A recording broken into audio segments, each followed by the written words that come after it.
Hello friends, मैं मानवेंद्र सिंह आप सभी का स्वागत करता हूं अपने यूट्यूब चैनल गेट डिस्क में। दोस्तों, इस पार्ट में हम लोग डिस्कस करेंगे कि फर्स्ट कम फर्स्ट सर्व या FCFS शेड्यूलिंग क्या होती है, इस शेड्यूलिंग के एडवांटेजेस क्या होते हैं, ड्रॉबैक्स क्या होते हैं, कन्वे इफेक्ट क्या होता है, और इसके साथ हम कुछ एग्जाम्पल के थ्रू ये समझेंगे कि FCFS शेड्यूलिंग के न्यूमेरिकल आप किस तरीके से सॉल्व करेंगे। भाई, हमने आपसे बोला था कि प्रोसेस सबसे पहले कहाँ पे आता है, जॉब क्यू में आता है, जॉब क्यू से कहाँ पे आता है, रेडी क्यू में। अब रेडी क्यू में मान लीजिए आपके पास एक समय पे 2 या 2 से अधिक प्रोसेस हों, तो किस प्रोसेस को आप CPU असाइन करेंगे, किस प्रोसेस को आप CPU, भाई आपने दो प्रोसेस ऑन किया, टर्बो सी एंड VLC, दोनों पहले जॉब क्यू में गया, अब रेडी क्यू में गया। अब पहले आप VLC को CPU असाइन करेंगे, वो एग्जीक्यूशन स्टार्ट करेगा, या पहले आप टर्बो सी को CPU असाइन करेंगे, वो एग्जीक्यूशन करेगा। पहले इसको डिसाइड करने के लिए हमने बोला था ये काम किसका होता है, CPU शेड्यूलर या शॉर्ट टर्म शेड्यूलर का।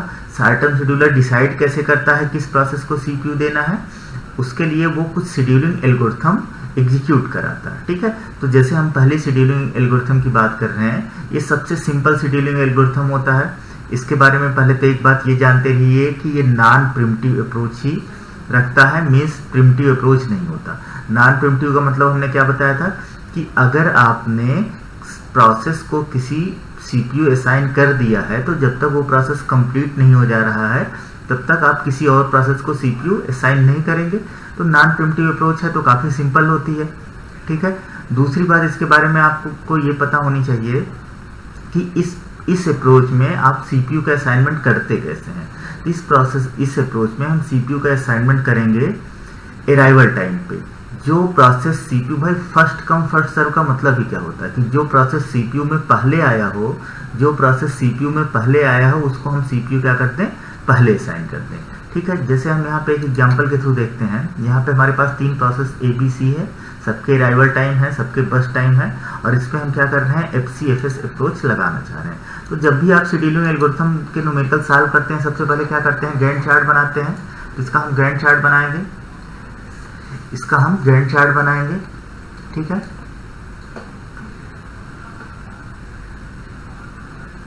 अब देखिए प्रोसेस आना चालू कब किया है रेडी क्यू में, ये आपको अराइवल टाइम से पता चलेगा। सबसे पहला प्रोसेस कब आ रहा है, 0 टाइम पे। तो 0 टाइम पे A आ रहा है, 1 टाइम पे B आ रहा है, 2 टाइम पे C आ रहा है। तो सबसे पहले हम CPU किसको असाइन कर देंगे, A को असाइन कर देंगे। किस टाइम पे करेंगे, 0 टाइम पे करेंगे। कब तक करेंगे, जब तक ये प्रोसेस कंप्लीट ना हो जाए। और कोई इस प्रोसेस को कंप्लीट होने में कितना समय लगेगा, ये हमें कहाँ से पता चलेगा, इसके बस टाइम से। जितना उसका बस टाइम है उतना उसकी CPU रिक्वायरमेंट। इसका मतलब A को हम CPU कहाँ तक असाइन करेंगे, 0 से लेके 7 टाइम तक दे देंगे। 0 + 7 कितना हो गया, 7 हो गया। अब A प्रोसेस हमारा कंप्लीट हो गया। ठीक है, अब आपके पास B भी आ गया है, C भी आ गया है। अब हम B का एग्जीक्यूशन स्टार्ट करेंगे। B का इसलिए क्योंकि A के बाद कौन अराइव हो रहा है, B आ रहा है। ठीक है, A के बाद कौन अराइव हो रहा है, B अराइव हो रहा है। इसलिए अगला हमने CPU असाइनमेंट किसको दे दिया, B को दे दिया। ठीक है, तो इसका मतलब B चला। B को कितना देर का CPU चाहिए, 5 चाहिए, मीन्स 7 + 5 12 तक आपका कौन चल गया, B चल गया। देन C की बात करिए, C को CPU रिक्वायरमेंट कितने की है, 3 की है। तो 12 + 3 15 तक आपका C चल गया। मतलब गैंट चार्ट में प्रोसेसेस का ऑर्डर क्या होगा, क्योंकि आपका अराइवल 0 1 2 है, इसलिए गैंट चार्ट में पहले A होगा, देन B होगा, देन C होगा। A को हमने 7 टाइम तक CPU दिया, B को हमने 5 टाइम तक CPU दिया, और C को हमने 3 टाइम तक दिया। उसी तरह यहाँ पे एग्जाम्पल देखिए, इसका अगर हम गैंट चार्ट बनाना चाहें तो ऑर्डर देखिए, प्रोसेस के अराइवल का ऑर्डर क्या है। ठीक है, सबसे पहले कौन आ रहा है, A आ रहा है, देन कौन आ रहा है, B आ रहा है 1 टाइम पे, 2 टाइम पे कौन आ रहा है, C आ रहा है, 3 टाइम पे कौन आ रहा है, D आ रहा है। इसका मतलब गैंट चार्ट में पहले A हो जाएगा, देन आपका B हो जाएगा, देन आपका C हो जाएगा, देन आपका D हो जाएगा। ठीक है, A स्टार्ट कब हुआ है, 0 टाइम पे आया है। A को CPU कितने ड्यूरेशन तक का चाहिए, 4 ड्यूरेशन तक चाहिए, मीन्स 0 + 4। B को कितने ड्यूरेशन का CPU चाहिए, 3 ड्यूरेशन का, 4 + 3 7। C को 5 ड्यूरेशन का, तो 7 + 5 12, डी को 2 ड्यूरेशन का 12 + 2 14। ठीक है, इस तरीके से गैंट चार्ट बना लेंगे। हमने प्रीवियस वीडियो में आपको एक्सप्लेन कर रखा है कि waiting time, turn around time क्या होता है। अगर आपको कोई डाउट हो तो वहां से जाके देख लीजिए। और ये भी बताया है कि गैंट चार्ट अगर आपके पास है तो उससे waiting time and turn around time किस तरीके से कैलकुलेट करते हैं। फिर से यहाँ पे भी देख सकते हैं आप, जैसे हमें waiting time of A calculate करना हो, waiting time of A, waiting time of A, ये आपका क्या होगा, सीपीयू हमारा, सीपीयू ए प्रोसेस हमारा सीपीयू कब पा रहा है, 0 टाइम पे, रेडी क्यू में आया कब है, 0 टाइम पे, तो ए का वेटिंग क्या हो गया, 0 - 0 = 0। वेटिंग टाइम आप बी का कैलकुलेट कीजिए, बी हमारा सीपीयू कब पा रहा है, 4 टाइम पे, रेडी क्यू में कब आया था, 1 टाइम पे, तो 4 - 1 = आपका क्या हो गया, 3 हो गया। देन आप सी की बात करिए, सी को आप सीपीयू कब असाइन कर रहे हैं, 7 टाइम पे, सी आया कब है रेडी क्यू में, 2 टाइम पे, तो 7 - 2 आपका क्या हो गया, 5 हो गया। उसी तरह वेटिंग टाइम ऑफ डी की बात करिए, सीपीयू कब मिल रहा है डी को, 12 पे, और आया कब है, 3 पे, तो 12 - 3 9 हो गया। ठीक है, अब अगर एवरेज वेटिंग टाइम कैलकुलेट करना हो, average waiting time, average waiting time क्या हो जाएगा आपका, सबको सम कर लीजिए, 0 + 3 + 5 + 9 divide by number of process यहाँ पे कितने हैं, 4, तो divide by 4। Turn around time और आसान होता है, हमें क्या निकालना है, turn around time of A. A process complete कब हो रहा, ए यहाँ पे है लास्ट अकरेंस, कंप्लीट कब हो रहा, 4 टाइम पे, तो कंप्लीशन माइनस अराइवल टाइम, आया कब है, 0 टाइम पे, तो 4 - 0 = 4 हो गया।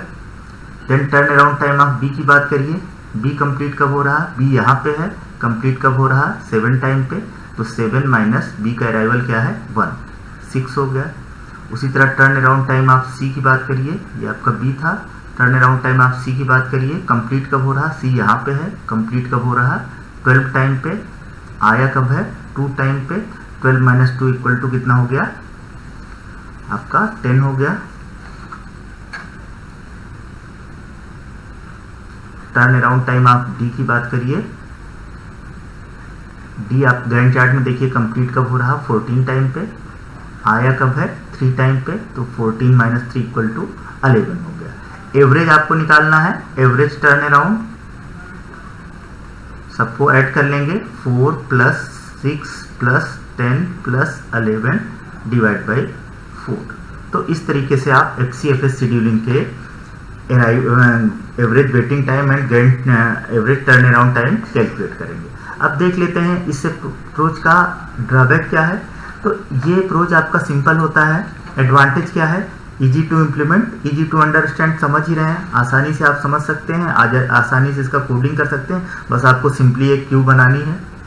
इसका ड्रॉबैक क्या होता है, ड्रॉबैक क्या होता है कि जनरली जब आप एचसीएफएस यूज करते हैं तो जो एवरेज वेटिंग टाइम होता है वो अधिक होता है। जैसे एवरेज वेटिंग टाइम कैसे कैलकुलेट कर रहे हैं, यहाँ पे हम एवरेज वेटिंग टाइम कैलकुलेट कर रहे हैं। तो अगर किसी न्यूमेरिकल का आप वेटिंग टाइम कैलकुलेट करें एसजेएफ जो दूसरी अप्रोच होती है, या पीआरटी या राउंड रॉबिन के थ्रू, तो जो वैल्यू आती है वो जनरली सबसे अधिक किस में आती है, एचसीएफएस में आती है।